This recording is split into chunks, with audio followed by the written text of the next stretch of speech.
بسم اللہ الرحمن الرحیم۔ السلام علیکم۔ ایک مرتبہ پیغمبر اسلام حضرت محمد صلی اللہ علیہ وآلہ وسلم نے سفر کے دوران ایک شخص سے ملاقات کی اور اس کے مہمان ہوئے۔ اس نے آپ صلی اللہ علیہ وآلہ وسلم کی پوری ضیافت کی۔ وہاں سے چلتے وقت آپ صلی اللہ علیہ وآلہ وسلم نے اس سے فرمایا، اگر تم ہم سے کچھ چاہتے ہو تو ہم دعا کریں گے تاکہ تمہاری مراد پوری ہو۔ اس نے کہا، خدا سے دعا کیجئے کہ مجھے ایک اونٹ عطا کرے جس پر میں اپنی ضروریات زندگی رکھ کر سفر کر سکوں، اور چند گوسفند جن کے دودھ سے میں استفادہ کر سکوں۔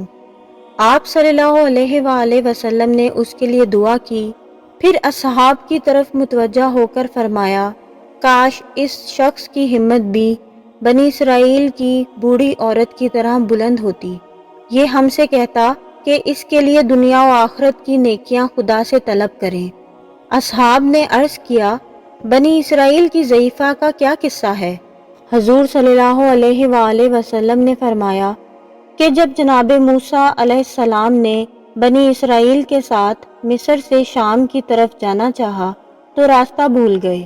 بہت جستجو کی مگر کچھ پتہ نہ چلا، تو حضرت موسیٰ علیہ السلام ڈر سے گئے کہ کہیں پہلے کی طرح پھر کسی پریشانی میں مبتلا نہ ہو جائیں۔ اپنے اصحاب کو جمع کر کے پوچھا، کیا تم لوگوں نے مصر کے لوگوں سے کوئی وعدہ تو نہیں کیا کہ اگر ہم اس شہر سے چلے جائیں تو وعدہ خلافی ہو؟ لوگوں نے جواب دیا، ہاں، ہم نے اپنے آباء و اجداد سے سنا کہ جب جناب یوسف علیہ السلام کا انتقال ہوا تو انہوں نے مصر والوں سے خواہش کی کہ جب تم لوگ شام جانا تو میرا جنازہ ساتھ لے جانا اور میرے باپ یعقوب علیہ السلام کے پاس دفن کر دینا۔ ہمارے اجداد نے قبول کر لیا تھا۔ جناب موسیٰ علیہ السلام نے فرمایا کہ مصر واپس چلو اور اپنا وعدہ پورا کرو، ورنہ اس پریشانی سے کبھی نجات نہیں پاؤ گے۔ چنانچہ تمام لوگ مصر واپس آ گئے۔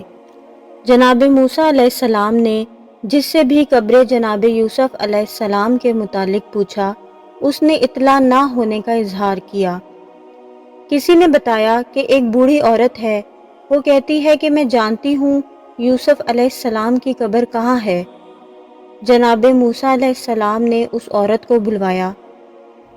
جب جناب موسیٰ علیہ السلام کا آدمی اس عورت کے پاس پہنچا اور اس واقعے کی خبر دی تو اس نے کہا کہ موسیٰ علیہ السلام سے کہنا، اگر میرے علم کی ضرورت ہے تو میرے پاس آؤ، کیونکہ تقاضائے علم یہی ہے۔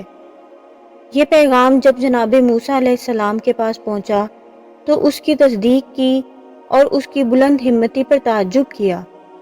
پھر خود اس عورت کے پاس آئے اور جناب یوسف علیہ السلام کی قبر کے بارے میں پوچھا۔ عورت نے جواب دیا، یا موسیٰ، علم ایک قیمتی چیز ہے، کئی سال سے میں نے اسے اپنے سینے میں چھپا رکھا ہے۔ میں اس وقت تمہیں بتاؤں گی جب تم میری 3 باتیں مان لوگے۔ جناب موسیٰ علیہ السلام نے فرمایا، اپنی حاجتیں بیان کرو۔ اس عورت نے کہا، اول تو یہ کہ میری جوانی پلٹ آئے، دوسرے یہ کہ تم مجھ سے عقد کرو، تیسرے یہ کہ آخرت میں بھی مجھے تمہاری ہم سری کا شرف ملے۔ حضرت موسیٰ اس عورت کی بلند ہمتی پر، جو کہ اپنی ان خواہشات سے دنیا اور آخرت کی سعادت چاہتی تھی، تعجب کرنے لگے اور خدا سے دعا کی، تو اس عورت کی تینوں دعائیں پوری ہوئیں۔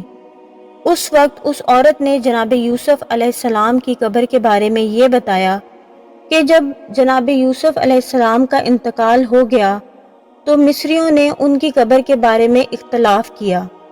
ہر قبیلہ چاہتا تھا کہ حضرت یوسف علیہ السلام کی قبر ان کے محلے میں بنے۔ اختلاف اتنا بڑھا کہ قریب تھا کہ تلواریں چلنے لگتی۔ اختلاف دور کرنے کے لیے طے پایا کہ حضرت یوسف علیہ السلام کا جسم ایک تابوت بلوری میں رکھ کر اس کے سوراخ بند کر دیے جائیں اور دریائے مصر میں دفن کر دیا جائے، تاکہ شہر مصر کا پانی قبر یوسف علیہ السلام کے اوپر سے گزرے اور ہر جگہ پہنچے، تاکہ سب لوگ ان کی قبر کے فیض سے استفادہ کریں۔ پھر جناب موسیٰ علیہ السلام کو ان کی قبر دکھائی۔ جناب موسیٰ علیہ السلام نے وہاں سے تابوت جناب یوسف کو نکال کر بیت المقدس سے 6 فرسخ دور جو جگہ اب خلیل المقدس کے نام سے مشہور ہے اور وہاں جناب یعقوب علیہ السلام کی قبر موجود ہے، قبر جناب یعقوب علیہ السلام کے سامنے جناب ابراہیم علیہ السلام کے پاس دفن کر دیا۔